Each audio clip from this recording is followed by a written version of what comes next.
The evening Allison returned from her Seattle conference started like most others on the surface at least. She pulled into the driveway just past 7, headlights cutting through the misty dusk like knives. I stepped out to greet her, already reaching for her luggage. She smiled, but it didn't reach her eyes. I told myself she was just tired from the flight. She'd been gone 5 days, attending panels, networking, whatever corporate jargon filled her itinerary. We texted not often, just enough for it to not feel completely strange. But something about her silence had lingered longer than usual. A longer pause between responses. A dropped goodnight text. Things you notice if you're paying attention, and I always paid attention to her. It was when I opened the back seat of her car that I saw it, the scarf. Thick, soft, expensive looking. Gray with navy and rust-red lines running through it, not her style, not mine. And it smelled different. Not bad, just foreign. A strong, masculine cologne clinging to the fabric like a fingerprint.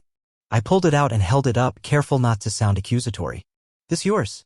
She glanced up from her phone. Oh. No. I gave one of the guys from work a ride from the airport, she said, as if it were nothing. Must have left it. Then she looked back down and kept scrolling. It was said so casually, like a piece of lint she was brushing off. No pause, no concern, no follow-up like, isn't that weird? Just a quick answer and back to her phone. A tone that carried a subtle warning, don't dig.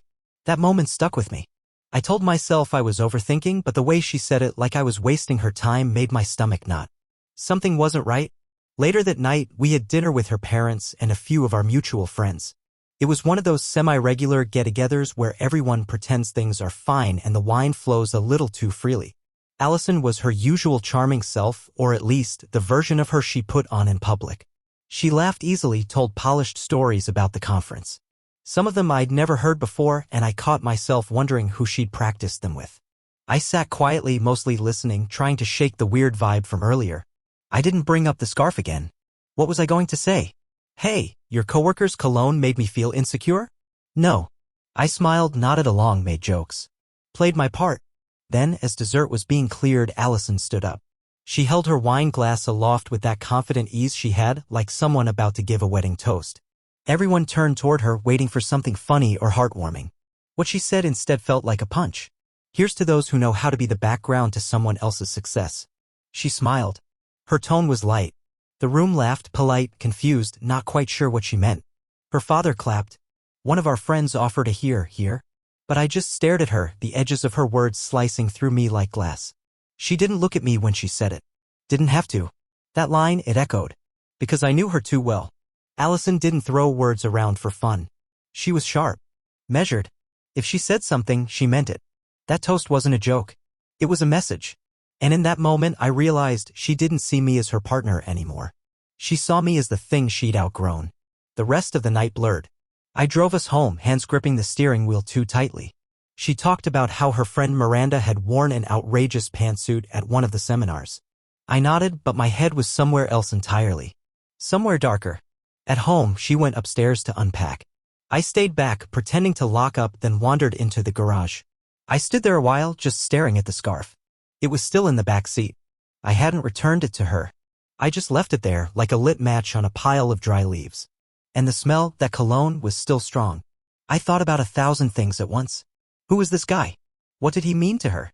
Did she pick him up as a favor, or because she wanted to? Did he sit in that passenger seat knowing who I was?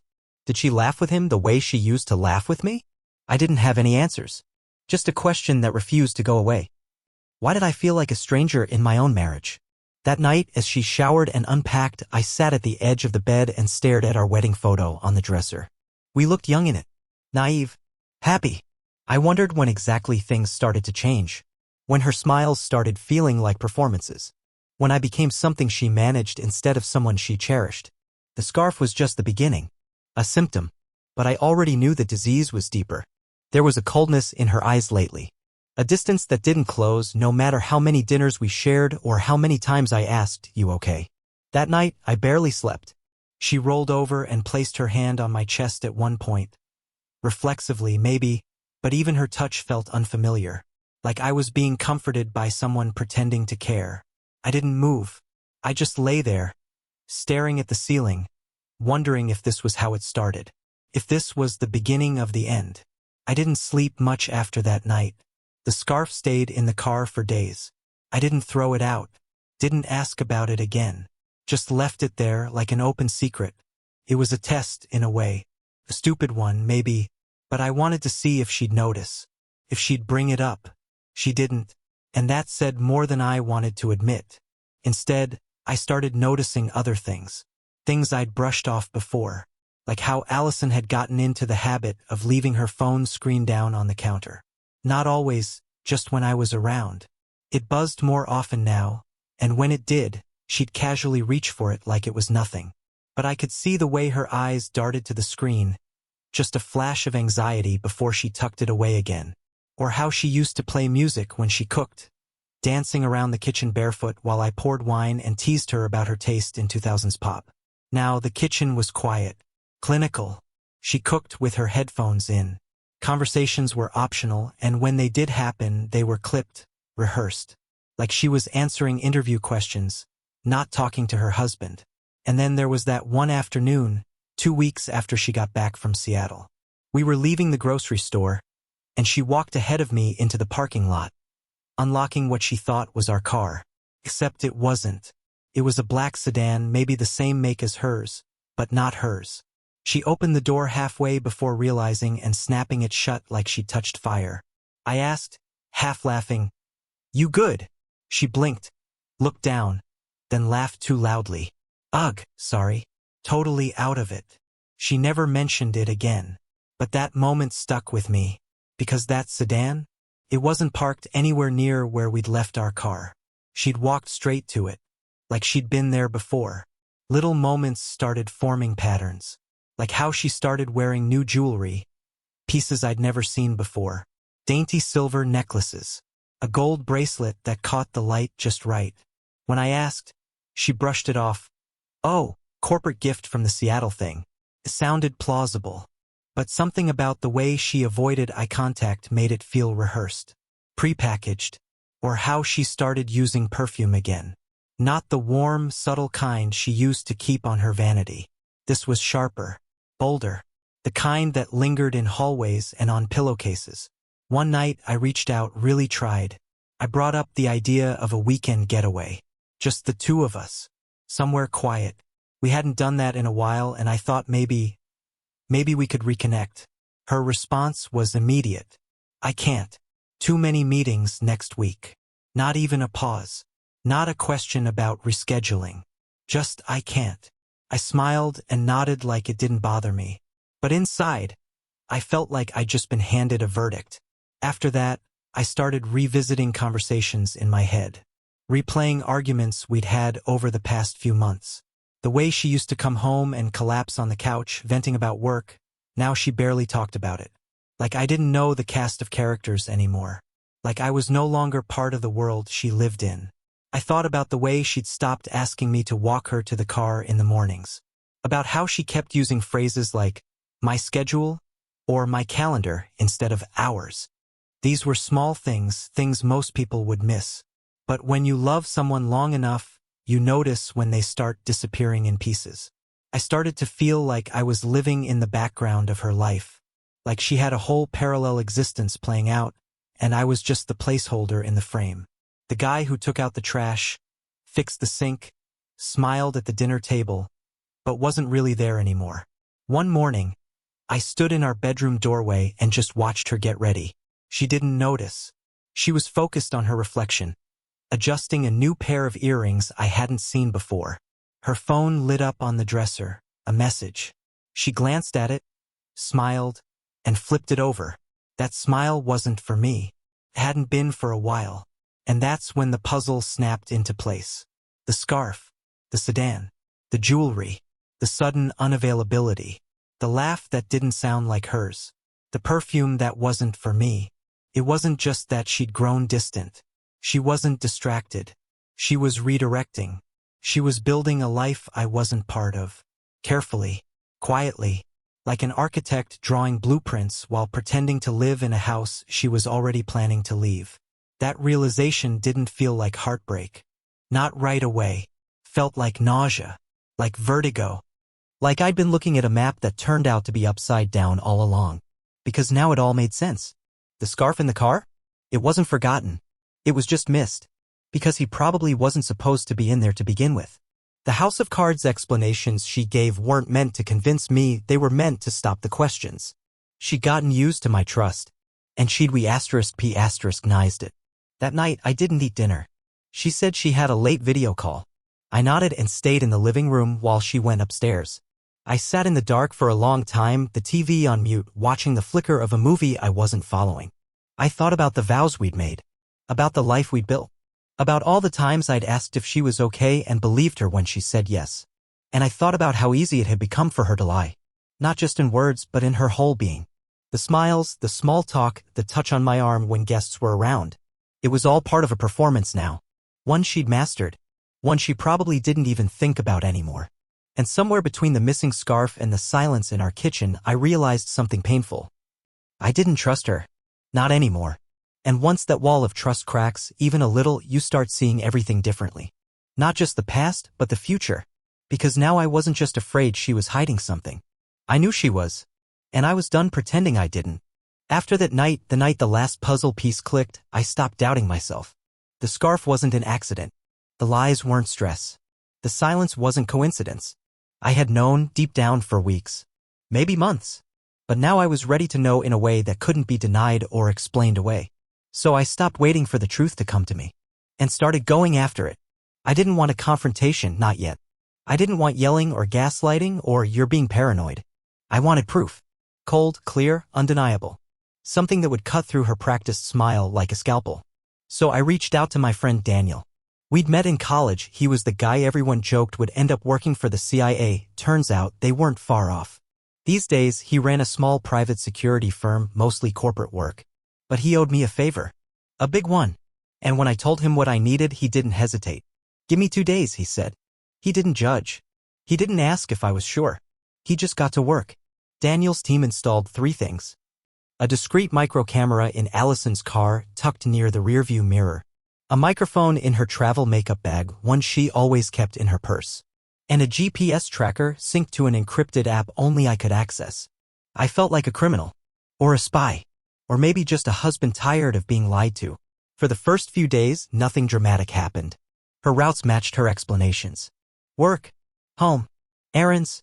But on Friday, everything changed. That afternoon, she got home from work around 4:30, earlier than usual. She looked happy. Recharged. She tossed her bag onto the couch, kissed me on the cheek, the kind of kiss that used to mean something, and said, "Big strategy meeting tonight. Downtown. Don't wait up." I nodded.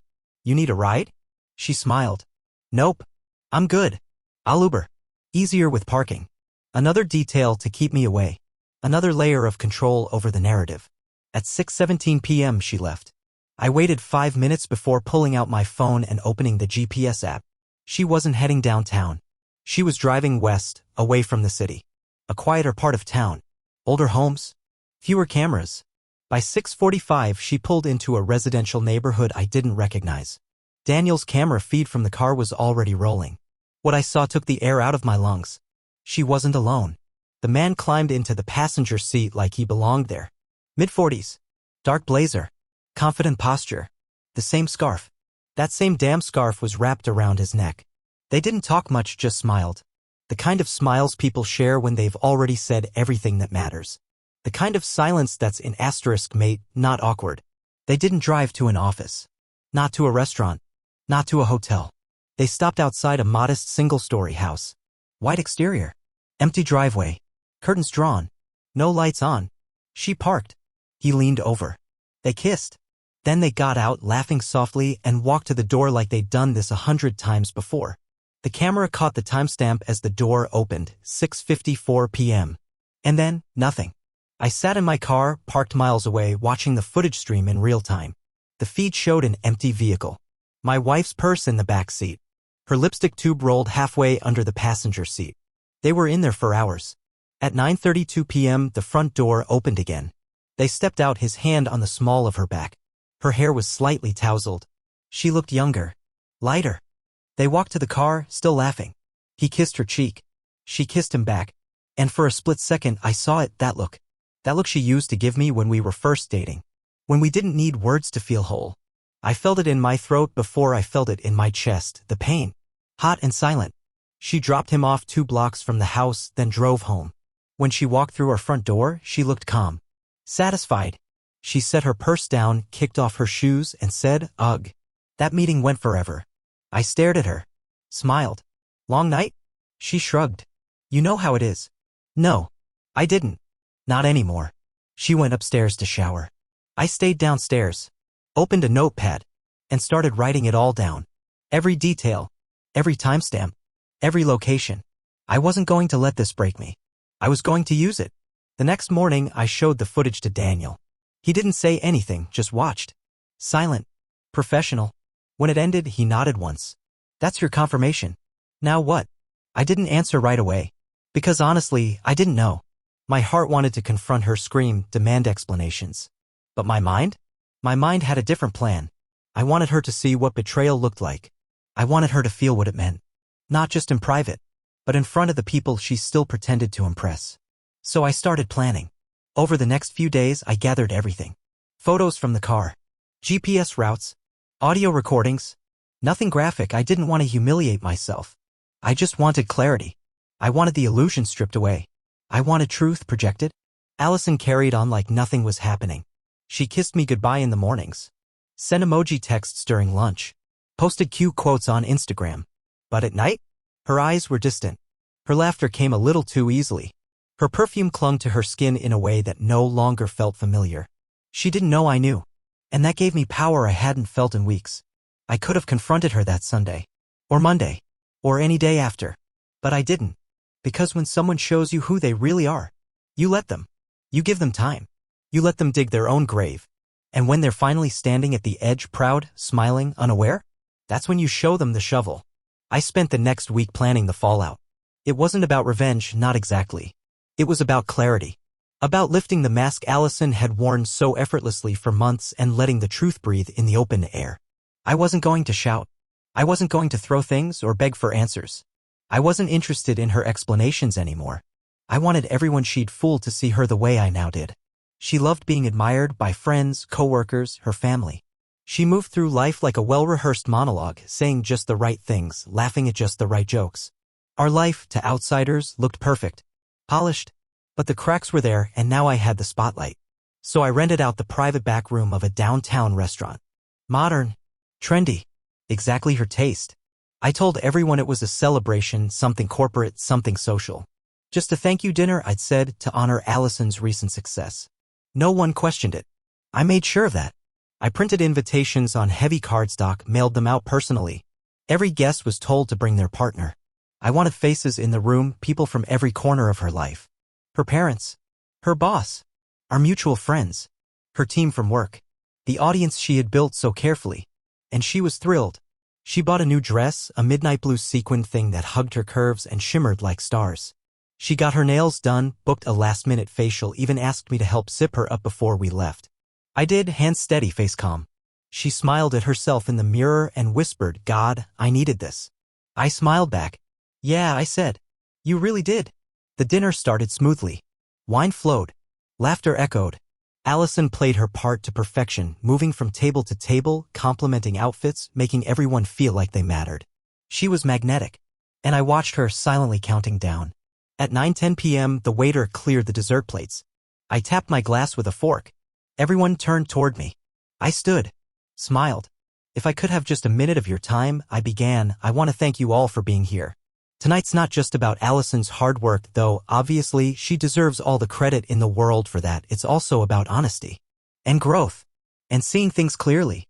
A few guests clapped politely. Allison tilted her head, confused. Still smiling. I reached into my jacket pocket and pulled out a remote. The wall behind me clicked. A projector dropped from the ceiling. The screen lowered with a soft mechanical hum. Allison's smile froze. "This," I said, clicking the remote, "is what truth looks like." The first image appeared, her car, parked outside the unfamiliar house. Time-stamped, GPS coordinated. Then a short video, Allison and the man, entering together, holding hands. I clicked again. Audio, her laughing in the car. His voice low and int asterisk mate. The words didn't need to be explicit, the tone was enough. Then the image of the scarf, folded on our couch. her reflection in the mirror as she adjusted it on his neck before a quick kiss. I didn't speak. The room had gone completely still. You could hear the clink of a wine glass someone set down too hard. Allison's face was drained of color. Her mouth opened, then closed. Her hands, still resting on her lap, started to tremble. Someone gasped, maybe her friend Lena. Her father muttered something under his breath. Her boss looked at me like he couldn't process what he was seeing. And I just stood there, silent, still. This, I said finally, is what's been happening while the rest of us were applauding. Then I turned to her. Her eyes met mine wide, wet, stunned. I didn't yell. I didn't accuse. I just said, "Thank you, Allison, for showing me who you really are." Then I set the remote down on the table, nodded once to the room, and walked out. No dramatics, no last look, just the quiet satisfaction of truth landing exactly where it belonged. Outside, the night air felt different, lighter, sharper. I didn't stop walking until I reached the far end of the block. I leaned against a street lamp, looked up at the dark sky, and just breathed. My phone buzzed. First a text, "Allison, what did you do?" Then another, "Please come back. We can talk." Then, "You humiliated me. And finally, you'll regret this." But I didn't respond. I just slid the phone back into my pocket and kept walking. My legs felt steady, my chest unburdened. Like for the first time in months, I wasn't pretending to be okay. I was okay. I didn't go home that night. I stayed at a hotel across town, not out of fear but distance. I needed space. Space to feel the aftershocks of everything I had held in. The betrayal, the lies, the sheer effort it had taken to maintain a mask of normalcy. In that sterile hotel room, I poured myself a drink and watched the footage again. Not to torture myself, but to study it. To confirm that I hadn't imagined any of it. That it had happened exactly as I remembered. There's something powerful about truth when it's exposed on your terms. It doesn't just set you free, it anchors you. Gives you ground to stand on when everything else shifts. The fallout came fast. By morning, the group chat with her coworkers was buzzing. *TS circulated. Whispers turned to conversations. I didn't say a word. I didn't have to. Her lover, his name was Evan, I learned, was someone she'd met through a long-term client. He was married once. Divorced. A consultant. The kind of man who called himself that because no one asked for specifics. He disappeared the next day. Gone. Vanished. Deleted socials. Probably a new number. And Allison? Well, she didn't come home either. I didn't ask where she went. The silence between us was no longer a wound. It was a boundary. The damage was done. But it wasn't mine anymore. The messages started pouring in before sunrise. I woke in the hotel room to the soft blue light of my phone screen flickering on the nightstand. One notification, then 5, then dozens. By 6:12 a.m., Allison had texted me 14 times. The first few were predictable. "It's not what it looks like. Please, can we just talk?" Then came the shift, the panic under the surface breaking through. "You had no right. You humiliated me in front of everyone I know. You'll regret this." I didn't reply. She switched to email next. A long, rambling wall of text that read more like a defense attorney's opening argument than anything resembling remorse. I felt neglected. I was under stress. He was just a friend until it got complicated. And then the kicker, "I didn't mean to hurt you." As if betrayal were an accident. I stared at the screen for a long time, reading her words without absorbing them. They didn't matter. Not anymore. She wasn't trying to make it right. She was trying to make it small. But it wasn't small. The fallout was just beginning. By Monday afternoon, Allison's job had entered the conversation. Quietly, discreetly, just like they handled everything that could threaten appearances. Her lover, Evan, had been more than just a consultant. He was a key liaison between her department and one of their most valuable clients. A relationship they had kept very off the books. The affair wasn't just personal, it was professional misconduct. That meant reputational risk, conflict of interest, breach of ethics. I didn't leak anything. I didn't have to. That video, the one I played at the dinner, had its own legs now. Someone had recorded it on their phone, of course. It was already being passed around like gossip wrapped in spectacle. The client dropped Evan. He resigned, or maybe was encouraged to. It didn't really matter. He was gone. And Allison? She was suspended pending review. That's corporate speak for start cleaning out your desk. My lawyer, meanwhile, was already assembling the file. He was efficient. Surgical. He had watched the dinner video not for entertainment but for leverage. In our state, adultery wasn't just a personal failing. It was a legal advantage. I wasn't aiming to ruin her. I was aiming to protect myself. And to do that, I needed to be ruthless. Allison had built a fortress of image and reputation. But that fortress had a flaw: her own arrogance. She thought she could control every room, every narrative. But she had forgotten the one person who could challenge her version of the truth: me. It got worse for her the next week. A name came up. Amber. The pieces fit together like puzzle edges I hadn't even noticed missing. Amber had been a close friend of Allison's. The kind of person she'd have coffee with every few weeks. They'd gone to yoga together. Brunch. Birthday parties. I never paid much attention, just smiled and asked about the mimosa specials. But now Amber was back in the picture, not as a friend, but as Evan's new companion. I found out by accident. A former coworker of Allison's texted me a *T from Instagram, Amber and Evan smiling in the doorway of the same house. The one I'd watched Allison disappear into. Same porch. Same curtains. New girl. The caption, "New beginnings dizzy." I showed it to Daniel, who just shook his head. Cold-blooded. It wasn't just cheating anymore. It was a network of it. A tangled mess of secrecy and substitution. As if they all operated by the same rule: replace before you repair. Lie smooth enough and no one notices the damage until the roof caves in. Allison must have found out. She went silent for 3 days after the post. No messages. No calls. Then, at 3:17 a.m. on a Wednesday, she finally broke radio silence. Is this revenge? I didn't answer. Because by then I had already moved into a different headspace. I wasn't thinking like a husband anymore. I was thinking like a survivor. I started boxing her things the next day. I did it quietly, deliberately. I didn't throw anything. I didn't touch her clothes with bitterness. I just folded, sorted, sealed. Her shoes, her books, her framed certificates, all the things she once used to define herself. I left one box open in the middle of the living room. Inside, I placed a printed *T of the GPS map with one red dot blinking over that anonymous White House. On top of that, I laid the scarf. Then I shut the lid. My lawyer called later that week. You're in a good position, he said. Clear evidence. Adultery documented. And based on the employment clause in your prenup, well, let's just say she's about to lose more than just her job. I didn't smile. I just nodded. What's next? He paused, probably expecting a trace of emotion. We file. Then we move on. And that's what I did. Filed for divorce. Filed the evidence. Filed away the life I thought I had. I didn't make a scene. I didn't post online. I didn't blast her name to the heavens. Because this wasn't about payback anymore. It was about escape. About not waking up every morning wondering what version of the truth I'd be handed today. About no longer twisting myself into someone small enough to fit into her shrinking concept of love. I didn't respond to her next batch of texts. Didn't even read them. The last thing I ever sent her was a message exactly 12 words long. You chose the lie. I chose the exit. We're done here. She read it. The little scene icon confirmed that. And then the silence at last became mutual. The kind of silence that doesn't ache anymore. Just settles. Like dust on the floor of a house you're already halfway out of.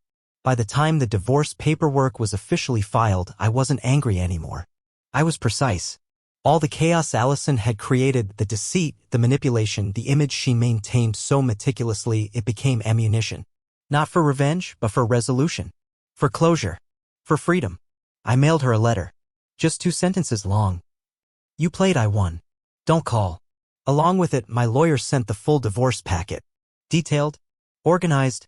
Attached were copies of the video footage, GPS logs, and the prenup clause she'd conveniently forgotten.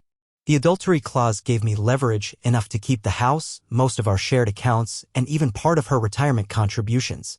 Her firm had no choice but to terminate her contract with cause. She didn't just lose her job, she lost her professional identity. That mattered to Allison more than anything. And that, more than the affair, told me who she really was. I didn't attend the final hearing. My lawyer represented me. He said she looked hollow. She didn't contest the terms. She couldn't. I didn't speak to her again. There was no screaming, no final confrontation, no "I miss you" phone call at 2 a.m. I blocked her on every platform, deleted our old photos, packed the last of her things into storage and had them picked up anonymously. I wasn't angry. I was free.